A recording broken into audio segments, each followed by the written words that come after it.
어찌 보면 지금 이 땅에 있는 많은 사람들은 쉼없이 앞만 보고 사는 것 같아요. 마치 100m 달리기 하는 사람처럼 정말 최선을 다해서 정말 죽기 아니면 까무러치기식으로 지금도 많은 사람들이 살아가는 것 같아요. 그런데 마태복음 11장에 하나님이 우리에게 이렇게 말씀하세요. 수고하고 무거운 짐진 자들아 다 내게로 오라. 내가 너희를 쉬게 하리라. 우리 한번 찾아볼까요? 마태복음 11장 28절. 마태복음 11장 28절. 자, 우리 찾은 사람 다 같이 읽고 못 찾은 사람 듣겠습니다. 시작. 수고하고 무거운 짐진 자들아 다 내게로 오라. 내가 너희를 쉬게 하리라. 오늘 하나님이 우리에게 이렇게 말씀하시는 것 같아요. 수고하고 무거운 짐진 자들아 다 내게로 오라. 내가 너희를 쉬게 하리라. 하나님의 눈에 우리의 모습이 어떠냐면요, 수고하고 무거운 짐을 지고 살아가는 사람 같은 거예요. 어찌 보면 우리가 예수님을 믿으면서 가장 좋았던 건 그동안 세상에서 지고 있었던 짐들을 전부 예수님께 맡겼잖아요. 그리고 나니까 예수님 믿으니까 너무 좋아요. 짐이 없으니까. 근데 이제 예수를 한 달 믿고 1년 믿고 2년 믿고 5년 믿고 10년 믿다 보니까 이제는 세상의 짐들을 예수님에게 맡긴 건 맞는데 이제는 예수를 믿다 보니까 세상의 짐은 없어졌는데 또 다른 짐이 생긴 거예요. 신앙의 짐, 교회의 짐, 영적인 짐, 사명의 짐, 소명의 짐. 그러다 어느 날 보니까 은혜가 있을 때는 하나님이 나에게 준 짐들, 또 십자가들, 또 교회가 준 짐들이 별로 무겁지 않았는데 어느 날 은혜가 떨어지니까 세상의 짐을 예수님한테 맡긴 건 다 잊어버리고 교회가 준 짐들, 하나님이 준 십자가들, 또 영적인 짐들, 사명이란 짐들이 너무 무겁다, 너무 힘들다, 막 이렇게 느껴지는 거예요. 사람들이 오해하는 건 예수님을 믿으면 짐이 다 없어져 라고 말해요. 하지만 정확히 말하면 예수님을 믿는다고 짐이 없어지진 않아요. 다른 건 뭐냐면요, 예수님을 믿으면, 예수님을 안 믿으면 내가 새 힘을 공급받을 때가 없는데 예수님을 믿으면 내가 하나님으로부터 힘을 공급받을 수 있어요. 오늘 이 자리에는요, 두 종류의 사람이 있어요. 하나님으로부터 힘을 공급받는 사람과 하나님으로부터 힘을 공급받지 못하는 사람. 여러분 축복합니다. 오늘 예배하다 찬양하다 기도하다 말씀 듣다가 하나님으로부터 힘을 공급받기를 주의 이름으로 축원합니다. 인생의 문제는 짐의 문제가 아니라 힘의 문제인 것 같아요. 여러분, 힘이 있으면 이 강대상도요 번쩍 들 수 있어요. 하지만 힘이 없으면 이 성경책 하나 드는 것도 정말 힘들거든요. 인생의 문제는 짐의 문제가 아니라 힘의 문제예요. 힘이 있으면 무거운 것도 번쩍 들지만 힘이 없으면 가벼운 것도 못 든다는 거예요. 그래서 인생의 문제는 짐의 문제가 아니라 힘의 문제다. 그래서 짐이 얼마나 많냐 적냐의 문제가 아니라 힘이 얼마나 있냐 없냐의 문제잖아요. 여러분, 오늘 예배하다 기도하다 찬양하다가 하나님이 주시는 큰 힘을, 새 힘을 공급받길 축원합니다. 자, 오늘 예수님은 우리에게 말씀하십니다. 수고하고 무거운 짐진 자들아 다 내게로 와라. 내가 너희를 쉬게 하리라. 자, 그렇다면 주님은 우리를 어떻게 쉬게 할 수 있을까? 마태복음 11장 29절. 마태복음 11장 29절 다 같이 읽겠습니다. 시작. 자, 우리 다시 한번 읽겠습니다. 시작. 나는 마음이 온유하고 겸손하니 나의 멍에를 메고 내게 배우라. 그리하면 너희 마음이 쉼을 얻으리니. 아멘. 나는 마음이 온유하고 겸손하니 나의 멍에를 메고 내게 배우라. 그리하면 너희 마음이 쉼을 얻을 거다. 여러분, 거기 보니까 어떻게 하면 쉼을 얻냐면요, 나의 멍에를 메고 내게 배우라. 그리하면 마음에 쉼이 생길 거다. 자, 따라갑시다. 예수님의 멍에를 메고 예수님의 명예를 메고 예수님에게 배우라. 예수님에게 배우라. 예수님의 멍에를 메고 예수님에게 배우면 쉼을 얻을 거다라고 지금 말하는 거예요. 예수님의 멍에를 메고 예수님에게 배워라. 그러면 쉼을 얻을 거다. 사람들이 오해하는 것 중에 하나는 뭐냐면요, 사람들은 교회에 대해서 너무나 많이 오해하는 것 같아요. 사람들이 교회에 대해서 어떻게 생각하냐면요, 교회는 성자들의 박물관이야 라고 생각을 해요. 여러분, 교회는 과연 성자들의 박물관일까요? 아니에요. 교회는 절대 성자들의 박물관이 아니에요. 교회는, 저는 태어날 때부터 지금까지 예수 믿었는데 교회는 절대 성자들의 박물관이 아니에요. 교회는 뭘까? 교회는 죄인들의 모임이에요. 교회는 죄인들의 모임이에요. 그래서 누가 교회 오냐? 착한 사람, 선한 사람이 오는 것이 아니라 누가 교회 오냐? 예수 믿고 구원받아 하나님의 자녀가 되길 위해 오는 거예요. 여러분, 그래서 교회는 누가 오냐면요, 영적인 병자들. 전 그래서 제가 생각하는 교회는 병원이라고 생각해요. 몸이 아프면 근처에 큰 병원 가면 돼요. 마음이 아프고 영혼이 아프잖아요. 그럼 교회에 오면 돼요. 목사는 뭐 하는 사람인 줄 아세요? 영적인 의사예요. 제가 지난주에 저희 교회 교육자들에게 이런 얘기했어요. 지난주에 그 드라마 중에 김사부를 보니까 김사부가 명언을 하더라고요. 뭐라 그러냐면, 환자는 의사를 선택할 수 있지만 의사는 환자를 선택할 수 없다. 제가 저희 교회 부교육자들에게 명언을 했어요. 성도는 목사를 선택할 수 있지만 목사는 성도를 선택할 수 없다. 그러니 입 닥치고 잘 보살펴라. 제가 김사부 흉내를 좀 냈다는 거. 자, 우리는 매 순간순간마다 수고하고 무거운 많은 짐들을 지고 견디다 못해 여기서 쓰러지고 저기서 쓰러지는 사람들이 너무나 많아요.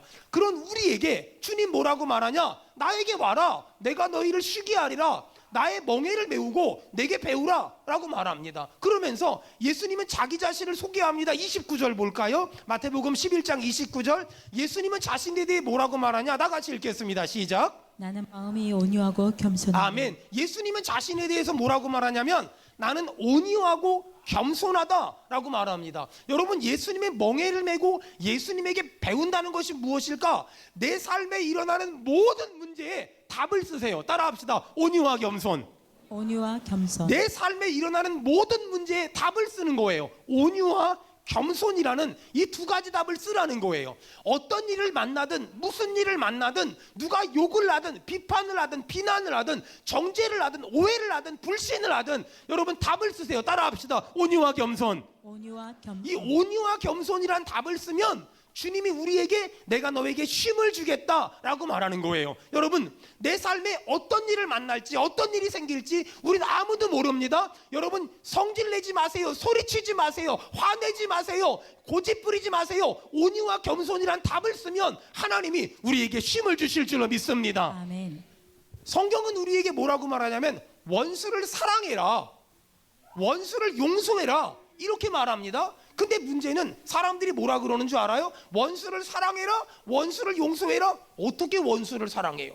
근데 성경은 거기서 끝나는 것이 아니라 또 뭐라 그러냐면, 네 원수가 줄이거든 먹이고 목마르거든 마시게 하라. 이게 사람이 어떻게 하냔 말이에요. 사람이 어떻게 이렇게 감당해요? 사람은 할 수 없어요. 사람은 불가능할지 몰라요. 근데 성경이 뭐라 그래요? 나의 멍에를 메고 내게 배우라는 건 뭐냐면, 나는 할 수 없지만 하나님이 힘 주실 줄 믿고 하나님이 도와주실 줄 믿고 육신의 소리에 노하고 하나님의 소리에 예스하라는 거예요. 여러분, 원수를 사랑하라. 난 할 수 없지만 하나님이 도와주시면 할 수 있을 줄로 믿습니다. 아멘. 원수를 용서하는 거, 원수를 먹이는 거, 원수를 마시는 것도 마찬가지라는 거예요. 사람들은 뭐라 그러냐면, 목사님 죽어도 못해요, 이렇게 말하거든요. 맞아요. 어떻게 원수를 사랑해요? 어떻게 날 힘들게 한 사람을 용서해요? 죽어도 할 수 없지요. 아니, 하기 싫지요. 근데 만약에 내가 하나님의 명령에 불순종하잖아요. 나 사랑하지 않을 거예요. 나 그 사람하고 말 섞지 않을 거예요. 나 그 사람 만나지 않을 거예요. 나 그 사람 부딪히지 않을 거예요. 이렇게 내가 하나님의 명령에 불순종하잖아요. 사랑하는 여러분, 본능에 반응하지 말고 말씀에 반응하세요. 이것이 예수님의 멍에를 메고 예수님에게 배우는 거예요. 세상에 있는 모든 칼에는 칼잡이가 있습니다. 하지만 복수라는 칼에는 칼잡이가 없다고 어거스틴이 그런 말을 했어요.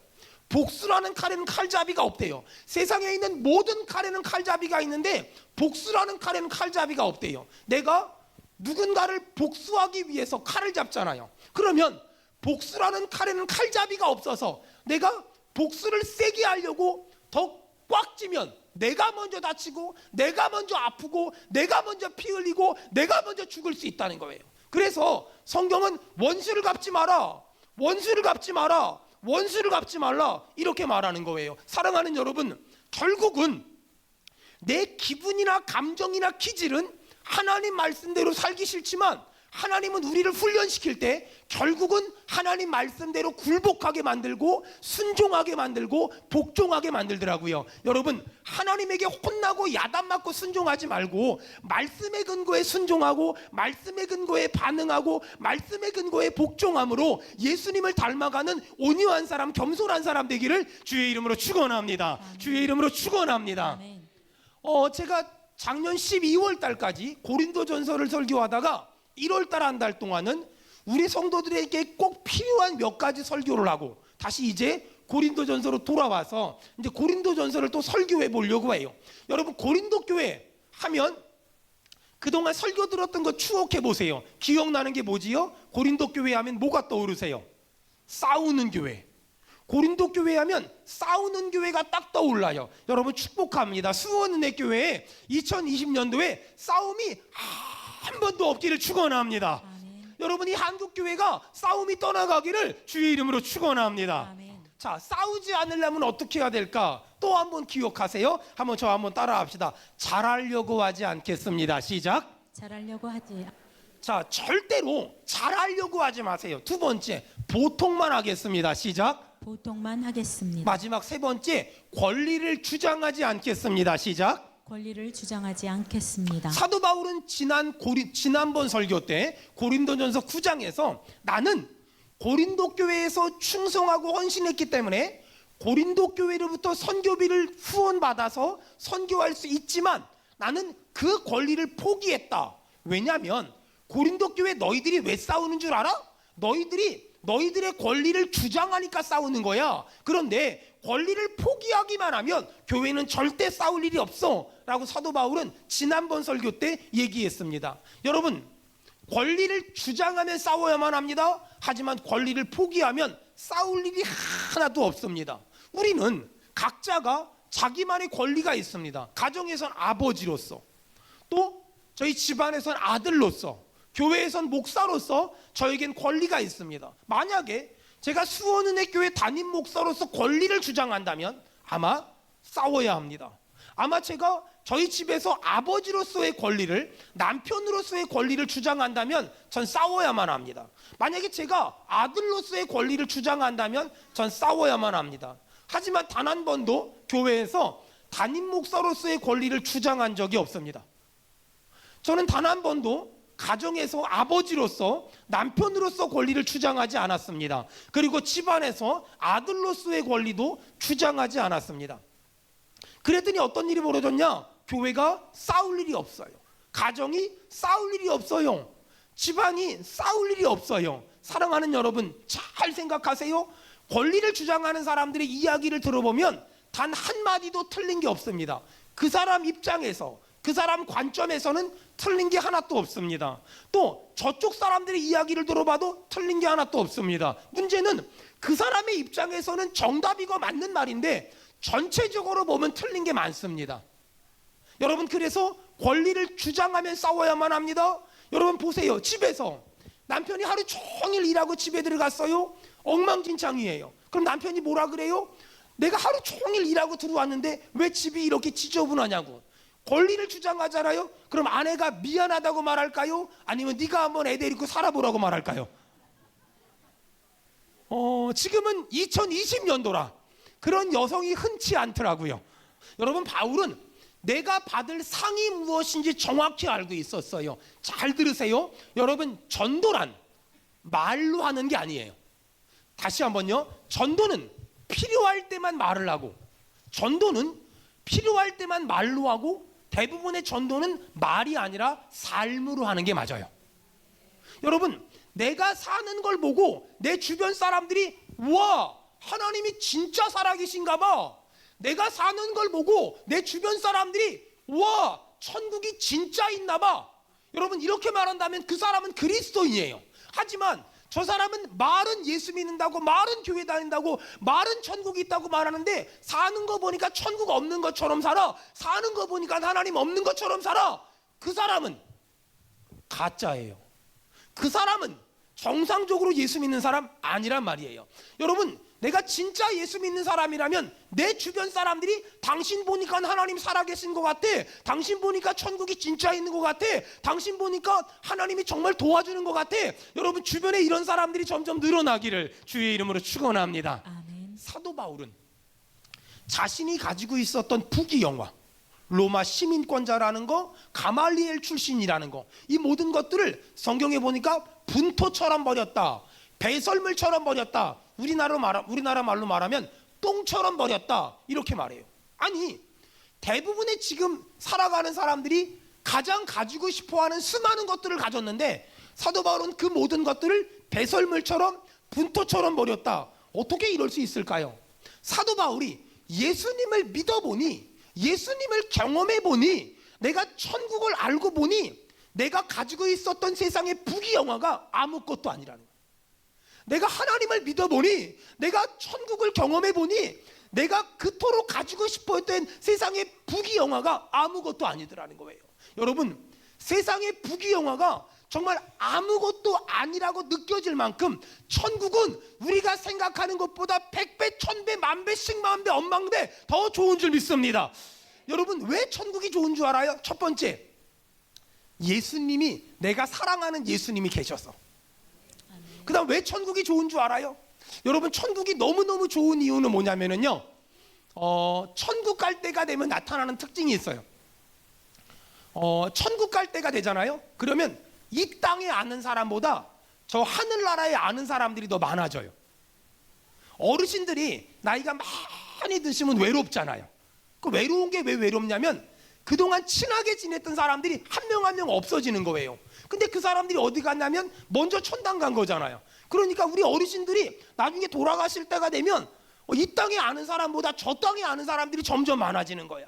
그러니까 거기 가면 너무 좋은 거예요. 왜 같이 신앙생활하던 집사님들, 권사님들, 장로님들, 또 목사님들 다 거기 있으니까 거기 가니까 하나도 외롭지 않은 거야. 여러분, 예수 믿는 사람은 이 땅에 살지만 이 땅에 소망을 두지 말고 저 하늘나라에 소망을 두고 사는 것이 하나님의 뜻인 줄로 믿습니다. 아멘. 우리가 정말 천국을 믿잖아요. 그리고 정말 천국 가면 하나님이 상 주실 걸 믿잖아요. 그러면 여러분, 제가 부탁 하나만 할게요. 너무 성공하려고, 너무 부자 되려고 애쓰지 말아요. 그냥 열심히 살다 보니 부자가 될 수도 있고 성공을 할 수도 있고 출세도 할 수 있어요. 근데 따라합시다. 안 돼도 괜찮아요. 시작. 안 돼도 괜찮아요. 우리 안에 이런 마음이 있어야 돼요. 그냥 열심히 살다 보니 성공도 할 수 있고 출세도 할 수 있고 좋은 차도 탈 수 있고 좋은 옷도 입을 수 있고 좋은 집에 살 수도 있잖아요. 근데 우리 안에 안 돼도 괜찮아요. 없어도 괜찮아요. 왜? 우리는 예수 믿고 구원받은 것이 최고의 성공인 줄로 믿습니다. 아멘. 성경에 부자와 나사로 이야기 나오잖아요. 나사로는요, 살았을 때 제일 실패한 사람이었어요. 부자 집에서 나오는 쓰레기 먹고 살았어요. 근데 나사로가 죽고 나니까 천국에서는 성공했대요. 기준이 다른 거예요. 세상 사람들에게 성공은 부귀영화, 하나님에게 성공은 너 예수 믿었니? 그럼 성공한 거야. 너 예수 믿었니? 성공한 거야. 너 예수 믿었니? 여러분, 아멘 할 때까지 할게요.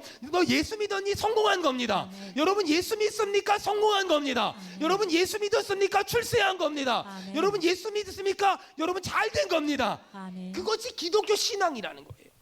열심히 살다 보니 돈 좀 벌 수 있고 승진도 할 수 있고 성공도 할 수 있고 출세도 할 수 있지만 없어도 괜찮아. 안 해도 괜찮아. 부자 안 돼도 괜찮아. 출세 못 해도 괜찮아. 승진 못 해도 괜찮아. 내가 예수 믿으면 그 안에 모든 것이 다 있는 줄로 믿습니다. 아멘. 여러분, 돈 좀 못 번다고 성공 좀 못 했다고 어깨 이렇게 움츠리고 고개 떨구고 나는 실패한 사람이야, 나는 실패한 사람이야 이러고 있으면 하나님이 얼마나 속상하겠어요.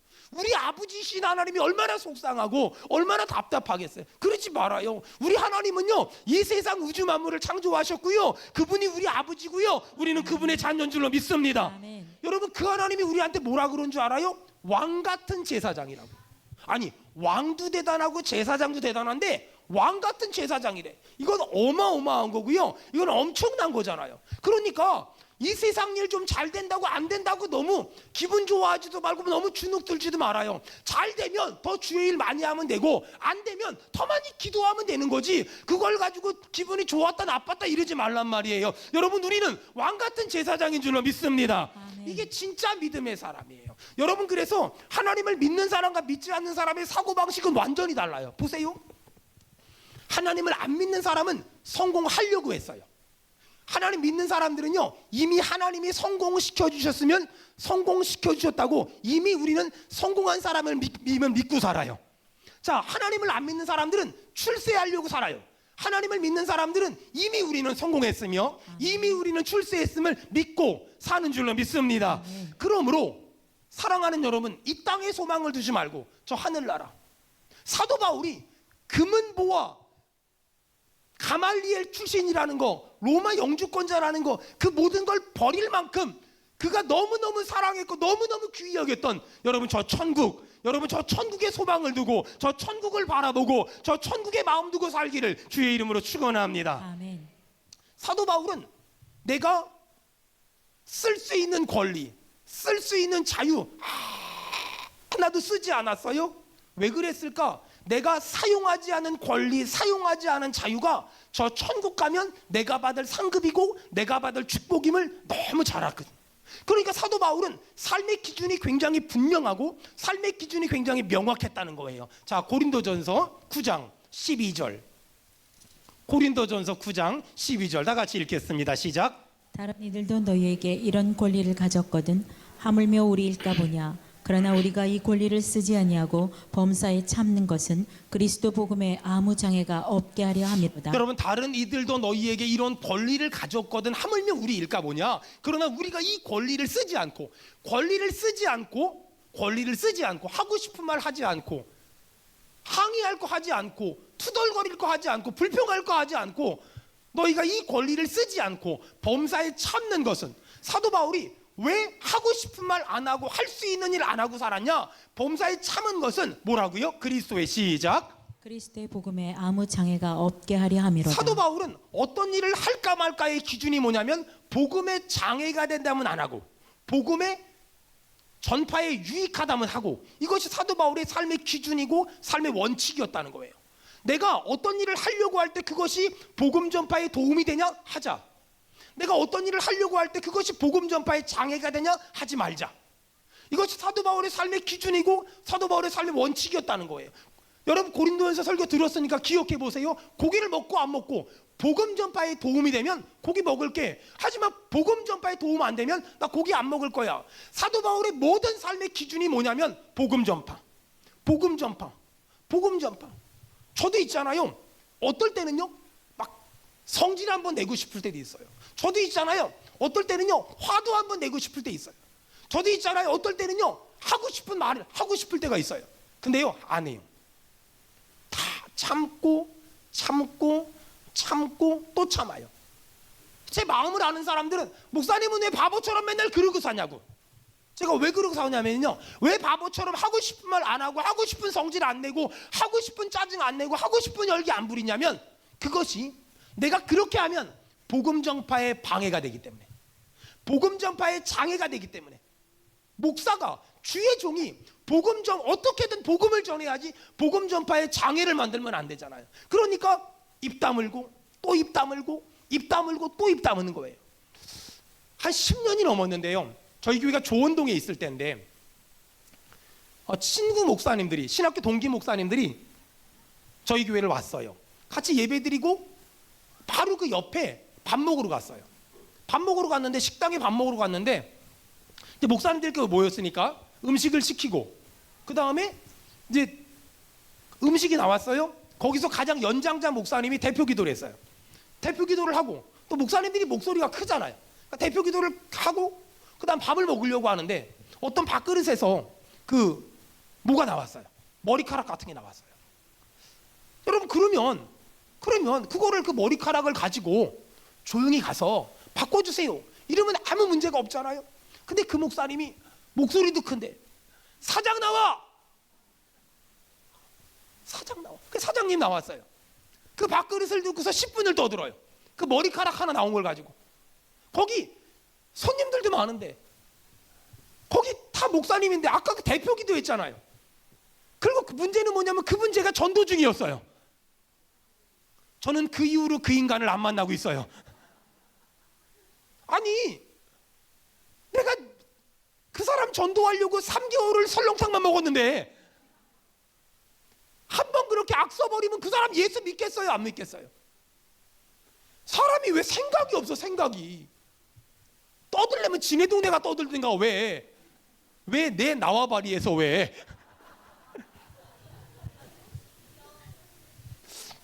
아니 그렇게 떠들려면 그렇게 떠들고 싶으면 그때부터는 입을 좀 이렇게 주변에 또 이렇게 막 말하다가 옆에 사람 옆에 목사님들한테 또 이렇게 동의를 구해요.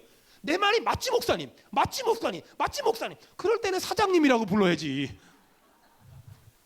그럴 때는 사장님이라고 부르든가 선생님이라고 부르든가. 왜 목사님이라고 불러서 하나님 망신시키는 거야 진짜. 여러분 그렇지 않아요? 아니 제가요 처음 교육자 생활했을 때 저희 교회가 송파구 장지동에 있었거든요. 근데 교회에서 신방을 가려고 하는데 갑자기 차가 시동이 안 걸리는 거예요.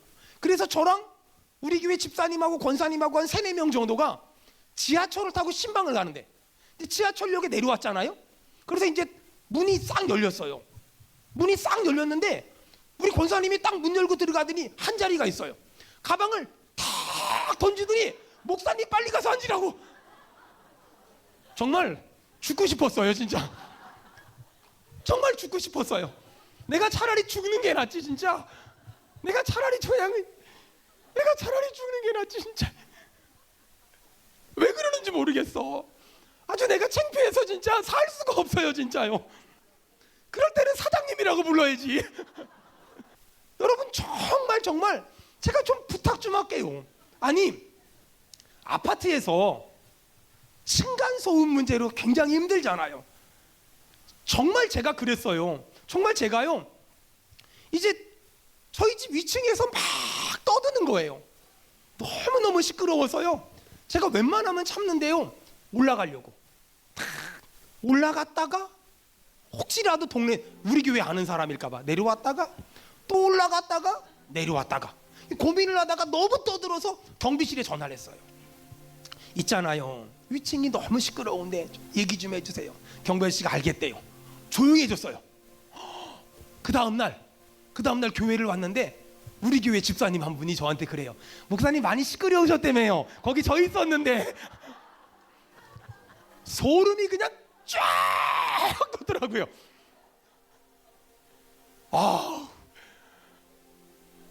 식은땀이, 왜냐면 제가 어디 사는지 저희 교회 오래 다닌 사람들 알잖아요. 막 식은땀이 쫙 나더라고. 그래서 제가 그때부터 깨달은 거는요, 여러분 혹시 아파트 위층에서 너무 시끄럽게 해가지고 싸우러 갈 거면 일단 교패를 띄세요. 그리고 싸우고 화해하고 교회 와서 교패 재발급 받으세요. 이게 쉬운 게 아니에요. 여러분 우리의 삶에 이런 일상의 삶이 얼마나 많냔 말이에요. 아니 물건을 샀는데 뭐가 문제가 생겼어. 그래가지고 항의를 하러 갔어. 항의를 하러 갔으면 그래가지고 막 하잖아요. 그럼 일단 승질을 내고 화를 내기 전에 일단 십자가 목걸이부터 좀 떼고, 십자가 목걸이는 대문짝만한 거 붙여놓고서 그냥 제발 좀 복음에 방해가 되면 하지 말란 말이에요. 복음에 지장이, 하나님은 복음 좀 전파해 보겠다고 아들을 십자가에 죽이시면서까지 헌신하셨는데 우리는 복음을 가로막는 일상의 삶들이 얼마나 많은지 몰라요. 그렇게 막 물건 불량품이어가지고 막 따지고 있는데 제가 뭔 일 때문에 전화하잖아요. 권혜림 집사님 이렇게 전화하잖아요. 그때는요 내 목사님 그러면 뽀록 나잖아요.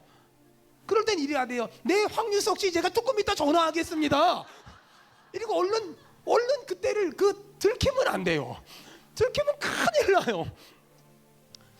이런 일이 얼마나 많냔 말이에요. 이 운전을 하잖아요. 이 운전을 하면은 이게 앞에서 끼어드는 차도 있고 앞에서 이상하게 운전하는 사람도 있어요. 그때마다 저는 다 스스로 입으로 고백을 해요. 입으로 뭐라고 고백하냐면 앞차는 성도차, 끼어드는 차도 성도차. 늘 고백을 해요. 늘 앞차는 성도차, 끼어드는 차도 성도차. 진짜 한 번은요 제가 어디 가서 말씀 전하고 우리 교회 예배 시간하고 겹쳐서 막 오는데요 앞차가 자꾸만 빨리빨리 안 가고 막 그냥 여자분인 것 같은데 이상하게 천천히 가요.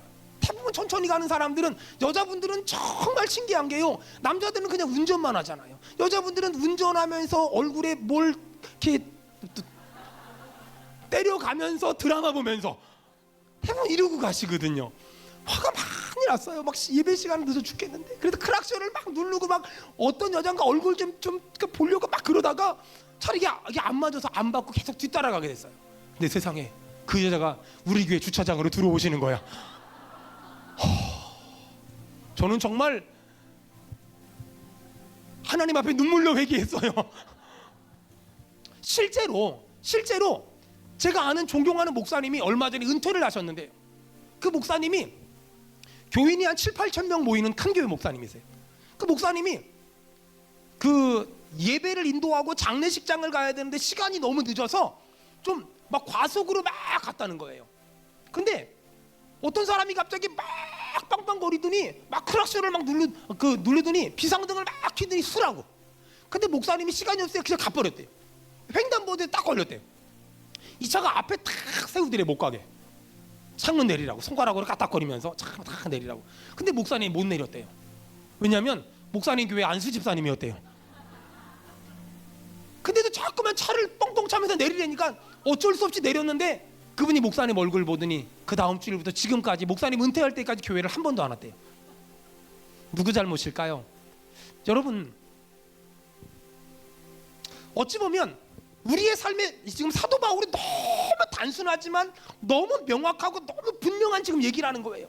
내가 어떤 일을 할 것인가 말 것인가의 기준이 뭐냐? 복음 전파에 도움된다면 해라. 복음 전파에 도움이 안 된다면 하지 마라. 네가 그 일을 하고 그렇게 따지고 항의하고 성질내고 고소하고 고발하고 가서 싸우고 큰 소리 치는 것이 복음 전파에 도움된다면 해라. 하지만 복음 전파에 도움이 되지 않는다면 입 다물어라. 네가 입 다물면 그 상은 내가 천국 오면 다 주겠다라고 지금 말하는 거예요. 여러분, 그리스도인의 삶이란 뭘까요? 따질 게 많지만 입 다무는 것, 항의할 게 많지만 입 다무는 것. 만약에 내가 그렇게 살아서 누군가 저를 보고 예수 믿는 사람은 다르네, 예수 믿는 사람은 다르구나, 목사는 다르구나, 수원은혜 교회는 다르구나, 여러분 이 말 한마디가 나온다면, 그래서 그 사람이 그런 내 삶 때문에 예수 믿는다면, 내가 말로는 복음을 전하지 않았지만 내 삶을 보고 그 사람이 예수 믿었다면, 여러분 우리는 정말 소중한 일 한 거 아닐까? 우린 정말 귀한 일 한 거 아닐까라는 생각이 들어요. 저는 제가 늘 제 마음에 가지고 있는 기도 제목이 하나 있어요. 좋은 설교를 하는 사람이기보다 한편의 좋은 설교처럼 살아내고 싶다. 이게 제가 가진 늘 기도 제목이에요. 여러분, 이 땅에는요, 좋은 설교, 훌륭한 설교, 논리적이고 합리적이고 이론적이고 들으면 감동적인 설교하는 목사님들이 많아요. 저는 제가 따라갈 수가 없어요. 저는 그 정도의 학력이 안 돼요. 하지만 저는요, 제 마음에 꿈이 있어요. 좋은 설교를 하는 사람이기보다 그냥 누군가 제 삶을 보면 한편의 은혜로운 설교 같다. 그냥 누군가 저를 가까이서 보면 저 목사님의 삶을 보니까 한편의 설교 같다. 그냥 이런 얘기 듣고 싶어요. 이렇게 살아내보고 싶어요. 이렇게 살아가려고 애쓰고 있는 중이에요. 사랑하는 여러분, 다시 정리합시다. 내가 어떤 일을 하려고 하는데 복음 전파에 도움이 된다면 힘들어도 하세요.